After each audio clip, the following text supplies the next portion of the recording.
Good morning, everyone. It's Nick at Optima PS. Welcome back to my channel. Thanks once again for tuning in. And may I throw out a big thanks actually to all those of you who have subscribed to my channel so far.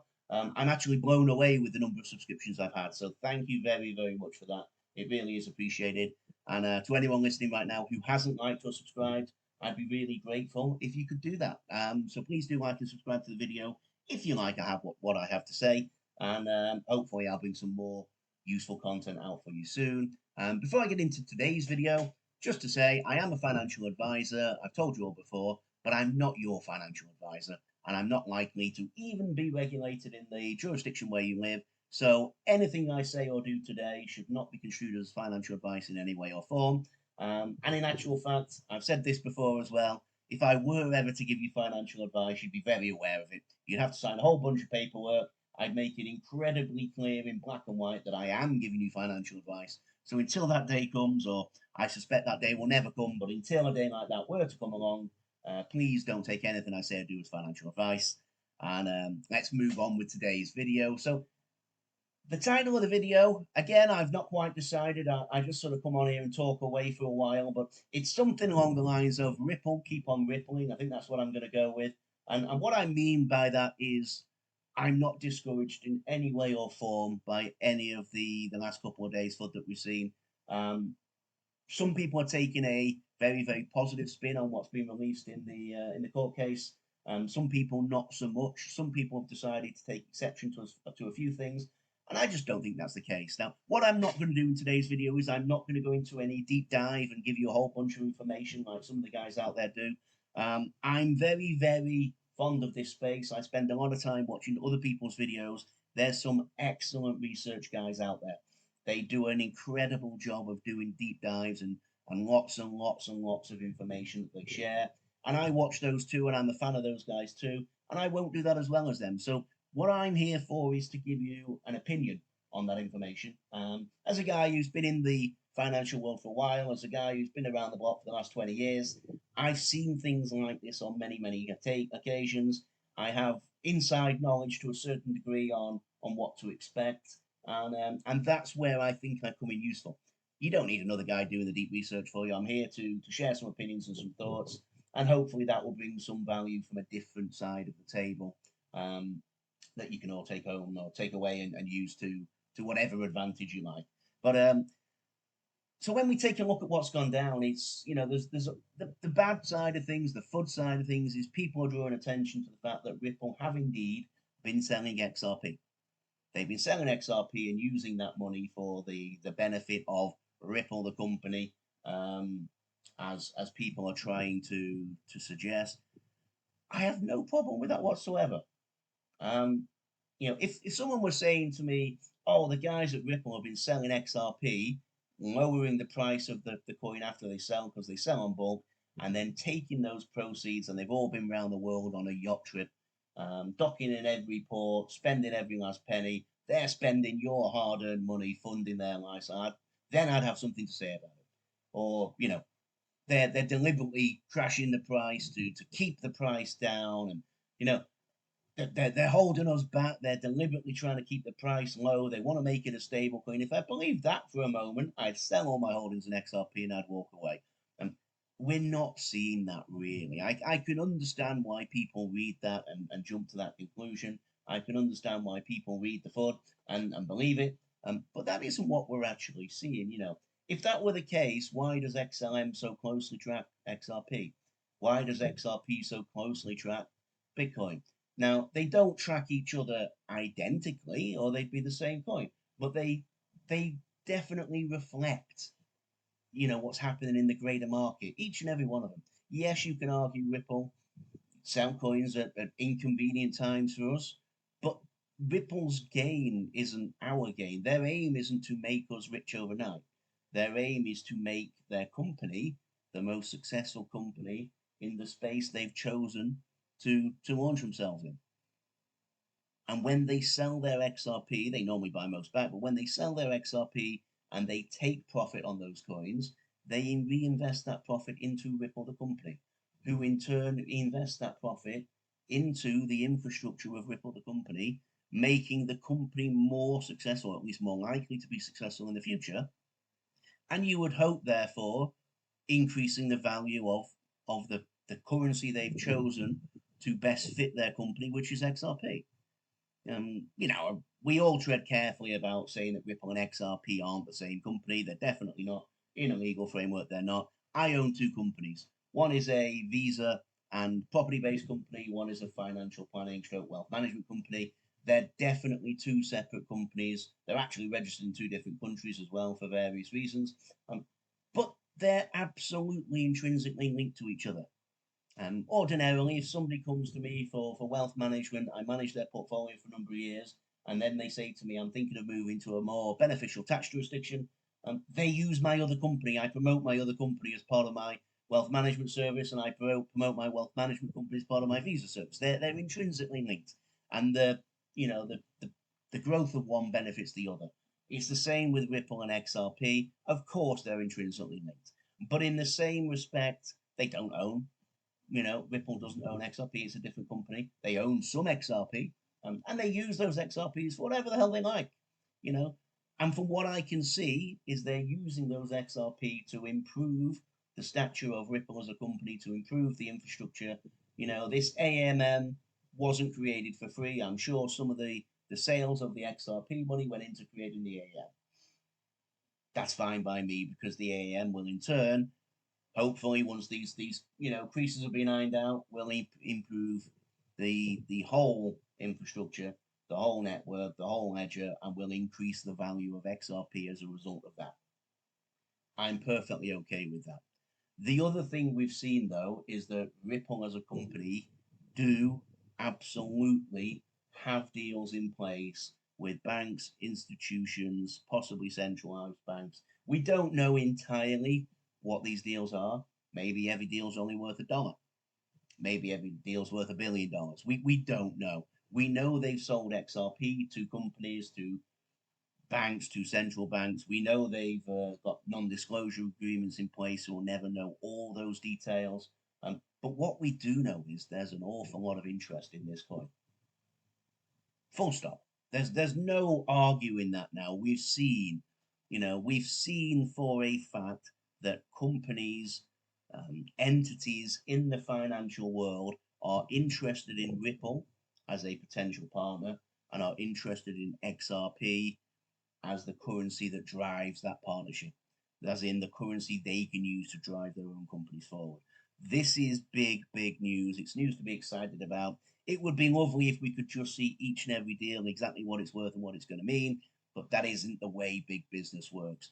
But we now can see for an absolute fact that these deals are in place, that extra non-disclosure agreements are in place, perhaps for people that are still in discussions, perhaps for entities that spoke to Ripple and decided that it wasn't for them. I don't think Ripple and XRP will be the only entity in this side of the industry. I'm not one of these maxis that believes only in one coin. Ripple is certainly my favorite to succeed in the marketplace. XRP is the biggest holding I have when it comes to cryptocurrency, but I hold other coins for various reasons. I also hold XMLM, XDC. I hold a bit of Quant. I hold a bit of Litecoin. I hold numerous coins for a utility reasoning, and I own numerous coins. Some I just like the name of, and I thought, hey, we're coming into a bull market. I'm going to buy a few of these, and I'll sell them whenever I decide it's the right time.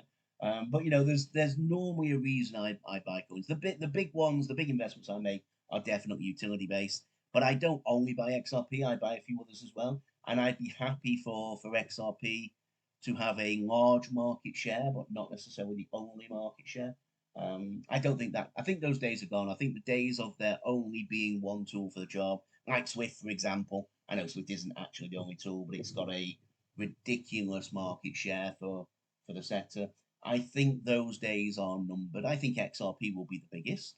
I think Ripple will be the biggest. I don't think they will be the only. And to be honest with you, I was talking to a guy in the pub the other day. I don't normally just sit down and start talking crypto, but this fella, he knows me quite well. He knew I was into the sector, and he asked me. He said, "Do you think Ripple will be the only one that wins?" I said, "No, not a chance." I said, I think there'll be several that come out very, very profitable on the back of this change in the financial landscape. I said, but as far as I'm concerned, I've invested. Let's use an analogy. We're going back to the late 70s. I've invested heavily into Microsoft. You might choose Apple. Somebody else might choose IBM. Somebody else might choose BBC, an old British computer company.